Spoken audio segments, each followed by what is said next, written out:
Something felt wrong during my chess match when my opponent kept leaving the board, and the arbiter's investigation proved my instincts right.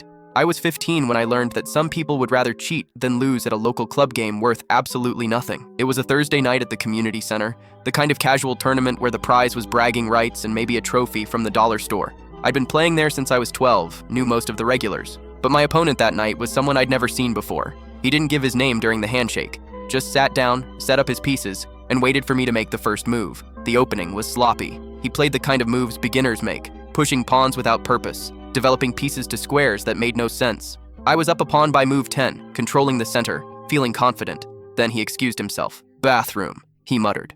When he returned, everything changed. He played a knight sacrifice that was absolutely brilliant, the kind of move that required seeing 5 moves ahead. I stared at the board, recalculating. Where did that come from? 10 moves later, he left again. This time when he came back, he found a bishop maneuver that completely shifted the position. My advantage evaporated. The move was clean, precise, professional, but it didn't match the player who'd blundered his queenside pawns earlier.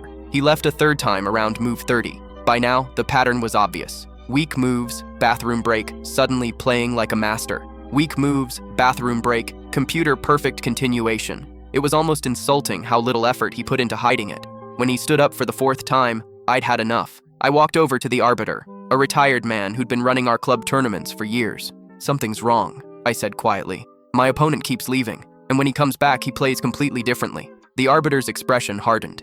He'd probably seen this before. "Which bathroom?" "The one by the storage room." He nodded once, then waited. When my opponent headed down the hallway, the arbiter followed 30 seconds behind. I sat at the board, my heart pounding. The other players were focused on their own games, oblivious. 3 minutes passed.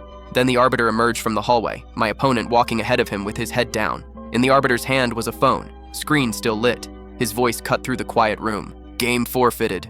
Cheating violation." Every head turned. My opponent didn't look at anyone, just grabbed his coat and left. The door slammed behind him. The arbiter approached my board and set the phone down. "Hidden behind the toilet," he said. "Still open to a chess engine. Your entire game position loaded." I stared at the device. All that tension, that sick feeling in my stomach, validated in one moment. "You did the right thing speaking up," he said. "Most people don't." The other players gathered around, looking at the evidence. Someone asked why anyone would cheat at a club game with no stakes. "Some people can't handle losing," the arbiter said, "even when it doesn't matter." He filed an official report that night. The cheater never came back.